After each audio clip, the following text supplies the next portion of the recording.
pleasure to introduce Debra Berry.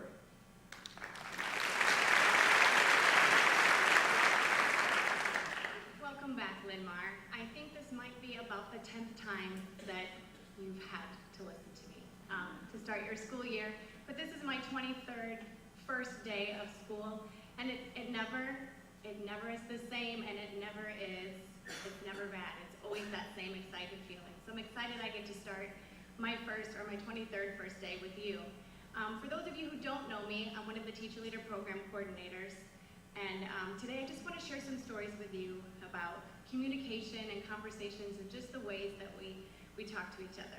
So I did a lot of reading over the summer, which those of you who know me are probably not surprised by that because I do a lot of reading. But I had the chance to read some really great books, and I came across some really neat stories. So the first story I want to share with you today takes place in 1853. So there's a young man named George Crumb, and he was a chef at a resort in Saratoga Springs, New York. French fries were popular at his restaurant. One day, a customer came in and ordered fries. So George made them. He made them quick. So the customer complained they were too thick, too cold, not cooked well enough. This went on for some time. The customer kept coming in. George kept making the fries, but never to the customer's satisfaction. Finally, Crumb lost his mind. Hoping to annoy the customer, Crumb sliced the potatoes as thin as he possibly could get them, so thin they almost couldn't be eaten with a fork. He made sure to cook them till they were more than crispy, almost burnt. When I read this story the first time, I pictured that turkey from Christmas Vacation dinner. That's what I pictured. George was bound and determined to make the customer so mad that he would never return to that restaurant or the resort. To George's surprise, the customer was thrilled, and George is now credited with inventing potato chips. Fortunately for us, he learned not to burn them. Hold on to this story for a little bit. We're going to come back to it. I have some more. Fast forward to the 1930s. In the 1930s, a young man is in his early 20s. He has to drop out of college because the Depression has made affording his tuition difficult. His family's questioning why he's just in college playing football when he could be out working. So he gives up his dream, gets out, works a series of odd jobs. In 1934, he meets the girl of his dreams. They're married in 1935 and eventually settle back to her hometown, a small town in Iowa. It's now 1937, and he's tried several businesses, several jobs, and had several failures. Too risky, so he soon decides that he's just going to manage a local dairy. Upon arriving back in that small community, its population 300, it was common practice for the local churches to come visit on the newcomers. The first pastor that called on this lovely couple was from the Lutheran church. I should tell you this man's new bride grew up in that church. The pastor called and had tea and coffee and talked about what brought them back to town. Toward the end of the visit, the pastor told the husband that if he really wanted his creamery to turn a profit and he wanted the farmers to work with him, then he must join that Lutheran church. And since his wife already belonged there at one time, it would just be a natural thing. They politely thanked the pastor and went about their day's business. The next day, they were called on by the Christian Reform pastor. His visit highlighted the importance of having social status in that community. His church had the best women's group, the most well-attended luncheons, and if the missus wanted to have any influence with the women in town, she should join that church. The next day, they were called on by the Methodist pastor. The visit was similar to other visits. The pastor came in, sat down, they had small talk, and then he said, "I want to welcome you back to Kanawha," to the missus. "I want you to know that we know that you've had several people calling on you, and we want you to know you're always welcome at our church. If there's anything we can do for you, just let us know." He went about his business and then left. The man in that family sat quietly at the table sipping his coffee, and after the pastor left, he turned to his wife and said, "Looks like we're going to be Methodists." And I share this story with you not to be offensive to any church, but I share this with you because those were my grandparents. My grandmother grew up Lutheran, and she grew up in that church. And this is a story that she's told in our family many, many times about the power of how you choose your words wisely and what your intentions are. This has stuck with our family for a long time. It's brought us a lot of smiles, and it's also made us giggle about our grandpa, because he often couldn't attend church anyway. He was working at the creamery, so Grandma had to go by herself. So would it have really mattered what church they went to? And I believe all three pastors had great intentions. There were 300 citizens in this small town. I'm sure that any time a new person came to town, you would want to increase your membership. It would be a financial burden to have to try to float 3 churches in that smaller community. My grandmother always makes me note when I share this story that of the 4 children she raised, 2 turned out Lutheran, 2 turned out Methodist. And since she's likely listening from above, I wanted to make sure I honored her thoughts. So let's go back to our friend George, the potato chip man. I empathize with that frustration. Don't you? We've all been dissatisfied with something, whether it's food at a restaurant or service from DirecTV or something. How about our students, our parents, our colleagues? Have we ever been so ticked about something they have done or their behavior that we've been driven to the brink like George? Maybe, probably.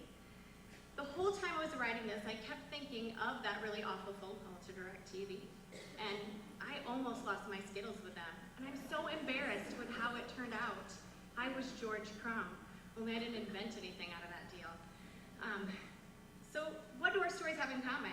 Well, it turns out that communicating and listening and having conversations with people, it can be difficult. But what if it didn't have to be? What if this year you had better professional and personal conversations than you ever had before? What if you truly listened and others truly listened to you? This summer I read a book called Better Conversations by Jim Knight. And I've read lots of his books before, but this one's my favorite. And so I would throw out all of those and go with this. He talks a lot about finding common ground and how we're so worried about being on the same page that maybe we just need to say, hey, that's a different page, and find something in the middle. He shares several stories from coaches around the country and even some from Iowa. And he has several studies. I won't bore you with all of the details and numbers, but you might recognize this one. He worked with Shane Lopez from Gallup Poll, and you might recognize that name. And they did a study together where they interviewed thousands of workers from all kinds of professions, and they asked them one question. At work, do you feel your opinions matter and make a difference to your organization? They asked them just one question. Hundreds of thousands, 200,000 different employees, physicians, nurses, construction workers, K-12 teachers, service workers. Guess which group said their opinion doesn't matter? Us, we did, teachers. I was so surprised by that. I had never thought that we felt that our opinions didn't matter. We're the overcomers, we're here for our students, we're battling everything for them, yet we felt like we didn't make a difference. And again, that wasn't us maybe, but it was teachers somewhere. So when I walked in this morning and I saw Linn-Mar was asking my opinion about something, I was like, hey, way to go, good job. Way to be proactive. I think this information just gives us a chance to pause. If educators believe their opinions don't count, then how productive are those PLC meetings and conversations we're having in our schools? And what kind of conversations could we be having? And what if those feelings we're projecting onto our students? Might they pick up on that and feel like their opinions in the classroom don't matter? It made me cringe a little bit thinking about it this summer. What Knight captures in his book is that sometimes as adults, we focus on those obvious differences. I think back to when I first started teaching 23 years ago. I had a poster in my classroom, and it said, everything I need to know I learned in kindergarten. If you think about that, we always teach that golden rule to our students, and as an adult, I might not do that. And my words are as much for myself as they are to encourage you. Dialogue is hard, but I believe that dialogue is an opportunity for each of us to learn something new about our own thinking, as well as the thinking of the person sitting across the table from us or standing next to us at the water cooler. If I want my students to appreciate diverse opinions and beliefs in my classroom, then I have to do the same with my colleagues in the conference room. I have to appreciate their diverse opinions and beliefs, and that is hard. We mostly want the same things. We want our students to learn. We want our students to be successful, to be safe. We want to provide for our own families. We want to make a difference in our communities. We want what's best for students, and that's the money pitch right there. That's our olive branch, that's our common ground. Because if we didn't want what's best for students, it would just be Shepard and Eisenberg sitting here today.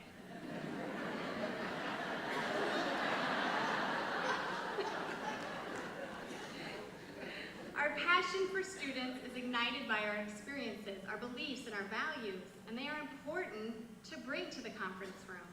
But sometimes they can get in the way of those conversations. Jim Knight has a quote in his book, and if you can't read anything else, just read that from chapter 4 or chapter 8 and 9.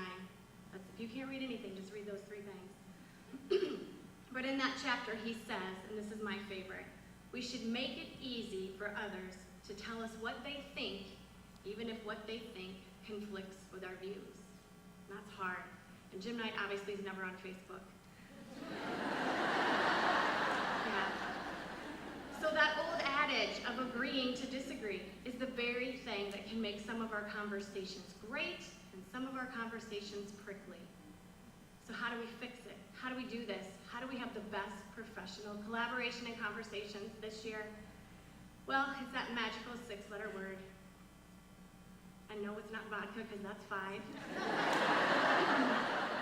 It's listen, by listening. And listening takes time and it takes practice. Celeste Headley is a journalist, interviewer, and radio TV host. She has a very famous grandfather. He was one of the first African-American composers. She's done a lot of communicating and a lot of interviewing of very famous people in her life. She has a lot to say about communication, and she has about a 10-minute TED Talk if you have free time for that. I'm not going to talk about all of it. She gives 10 ways to communicate better. And I'm going to share 5 of them with you today. So the first one is listen, okay? If you want to be in a conversation, be in a conversation. And that means pausing and stopping and making eye contact. I'm actually in therapy for this right now because I am always running. Yesterday, I almost ran Shannon Bisgard over in the hallway on my way to the coffee machine room. I'm always thinking of the next 12 things that I have to do. And I'm always hurrying, and I might say, hey, and I'm friendly, and I'm breezy, and I'm shouting a question at them about, hey, how are you doing today? But I'm still running. And people know that about me, but what if you didn't? You might just think, why is that girl always shouting, and why is she so rude? So I have to pause, I have to listen, I have to make eye contact, and really ask them some meaningful questions. The second thing Celeste says is set aside yourself, which is also important. Don't be first. Don't be second, be last. Just because the person you're talking to is talking about something that strikes a chord with you, like, oh my gosh, you have an ingrown toenail on your left toe? So do I. She doesn't need to know about my toenail. She wants me to hear about hers. The third thing is, not all experiences are the same. I might have been to Paris, France, and you might have been to Paris, France, but if you're telling me about Paris, France, I don't need to tell you what I'm thinking. I'm guilty of this. I'm in therapy for this one too. Number 4, we do not have to say all of the thoughts that come into our heads at once. I call this the Sarah Palin effect. We are truly listening and have set aside and have put the other speakers first. There is no need to say all of the words in our heads. Thinking back to that research from Gallup poll, is it that our opinions don't matter, or is it just that maybe we don't need to give our opinions at that time? Or maybe someone else's opinion should come first because they were already talking. Remember, this is number 5, and this is Celeste. This is my favorite thing that Celeste had to say. Wait for it. Remember, a good conversation is like a miniskirt. It should be short enough to retain your interest, but long enough to cover the subject.